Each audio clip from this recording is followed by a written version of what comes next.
online class. Pag-aaral ngayon panahon ng pandemya. Madali sa iba, mahirap sa karamihan.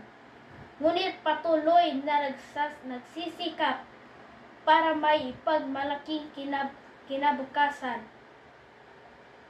Kabataan, ang pag-asa ng bayan. Pag-aaral, ang kasanggan ng kabataan. Ngunit paano ito? Matututo nga ba tayo?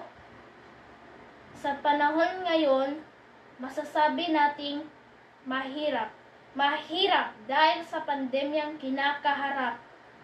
Mabuti at mayroon tayong guro nagsusumikap.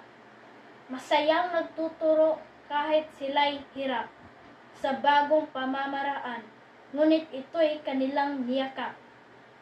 Maraming salamat sa mga magulang na nagsasakripisyo kahit maraming babayarin. Handa sila gumasto. Ang mahalaga, tayo ay mapag-aral ng gusto. At pangarap natin ay unti-unting mabuo. Ngayong Nobyembre, ako'y ganap ng handa dahil sa face-to-face na aking nabilita. Mga kaibigan ay muling makikita. Sabay-sabay na kaming matututo sa eskwela.